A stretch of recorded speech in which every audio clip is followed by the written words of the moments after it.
Hi, I'm Jean Edelman.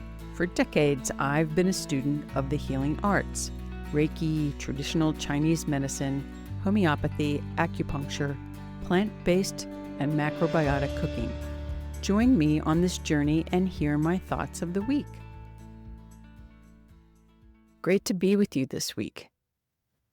This week, I want to talk about winter wellness. The more we can connect the dots regarding our health, the more health we will have in our life. Let's look at some of the dots in our tapestry of health.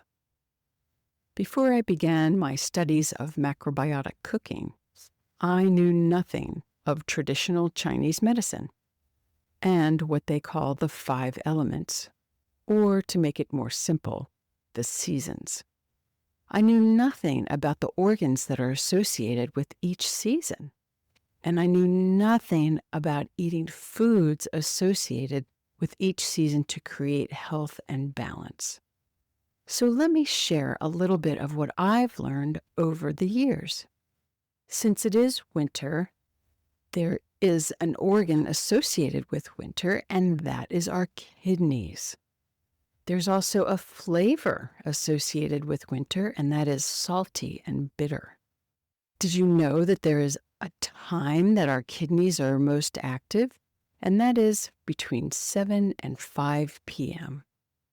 We also have a sense organ associated with our kidneys, and that's our ears. And so maybe rubbing and massaging our ears after a call or coming inside can help warm us up and be very, very relaxing. This is a new term I learned when learning about traditional Chinese medicine. So winter is considered very yin. You may have heard the terms yin and yang. So yin refers to dark, cold, slow, inward energy. And then in the summertime, we'll learn a little bit more about the yang. But traditional Chinese medicine and winter is yin, cold, dark, slow, inward. Think about nature going inward. And since winter is associated with our kidneys, the best way to strengthen our kidneys is to rest. So think about nature, look at nature. In the cold, shorter days, nature is slower. The plants have gone inward. Some animals have started to hibernate. And so if we're looking at nature, we can have better balance to our health if we mirror nature. If we give ourselves permission to maybe go to bed a little earlier or sleep a little later. Again, in winter, if we shadow nature, it is this time to slow down.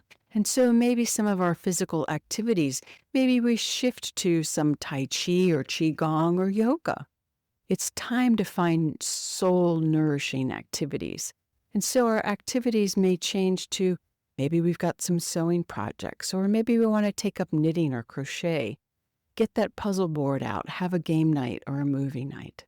And when we are outside, we want to make sure we cover our lower back, our neck, our head, and our hands, because these need to be protected in the winter and in the cold.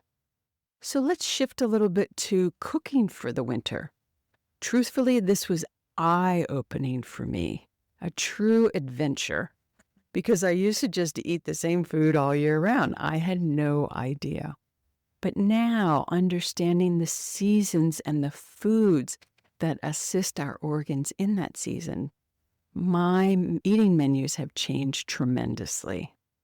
And so just a few quick items for winter is that we want to cook our food for longer and lower temperatures. So think of those winter seasonal stews and long-cooked soups. That is what we should be doing in winter. Also, winter foods, our seasonal foods, are more of the squashes and potatoes, more of our root vegetables, our winter greens, our carrots, cabbages, mushrooms, apples, and pears. And again, trending towards these nice soups, hearty soups. Put some beans, put some pasta in our soup. So we basically have a one-pot meal, warm, hearty, long-cooked, They nourish our body and nourish our soul. Winter wellness and eating with the season is fundamental to supporting our immune system. And so let's learn a little bit about our immune system. Did we know that we have two types of immune system? One is our innate immune system. This senses all general threats and fights off any pathogens before they settle in and create full-blown illness. And so think about our innate immune system. That's pretty much working all the time, 24/7, 7 days a week. And then we have our adaptive or acquired immune system. And this creates memory of our past invaders so that it protects us from future threats. So every time we do get sick, our adaptive immune system is actually building upon itself, which is great. So then the next time we are introduced to something, maybe we don't get as sick or we don't get sick at all. So we love that adaptive or acquired immune system. And as I have talked about before, life is cumulative. And so here it is a perfect illustration of how our immune system is cumulative and building upon itself. Let me share a little bit of how we get out of balance and how we frustrate our immune system. That's when we smoke, we drink in excessive. There's even new studies I've heard that alcohol might be causing cancer. I have not dived into that one yet, but just don't drink to excess. Our lack of sleep throws us out of balance. Chronic stress throws us out of balance. Not moving enough during the day throws us out of balance. Our diet of heavy sugars and fats and processed foods definitely throws us out of balance. And the other thing is we don't want to overeat. We really should stop eating about 3 hours before we go to bed and give our body time to digest our food before we sleep. So let's connect the dots. Let's think about this beautiful body that's always working for us to give us health and balance.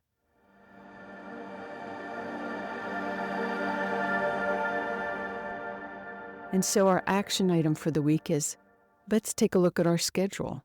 Are we overextending ourselves? Can we find a bit more downtime? Let's look at our food and can we shift to a few more seasonal vegetables and seasonal dishes? Maybe we could try a meatless Monday and dive more into those root vegetables, whole grains, legumes, our nuts and seeds. Some nice new classes. Maybe try Tai Chi or Qigong or yoga because our immune system in the winter appreciates slower movement. We also want to remember to stay hydrated, especially in the cold. We don't think we're thirsty, but we are. So warm water, tea, brothy soups can be very helpful. So in summary, understanding the seasons and the foods of the season, connecting the dots to the organs and our immune system, getting sleep, eating warm, nourishing food, so helpful. And you know what? It's small changes. Small changes give our immune system what it needs to help keep us healthy. This is a journey, and I know that most of us are in survival mode all day, but trying to understand our body, trying to optimize our health by beginning to tune in to the changing season, tune in to the tastes and the foods and the organs associated with the season. I'm going to be teaching about this all year because we have all of our different seasons. So now we're in winter. So just try to tune in for now for winter and understanding that we begin with one step at a time, one bite at a time, one meal at a time, one breath at a time. Let's remember that this is an amazing Earth School. We're always learning. The biggest lesson is love, to love ourselves and to love others, and to remember that life is for us and life comes from us. I hope you have a beautiful week. Stay warm, try some new dishes, have fun.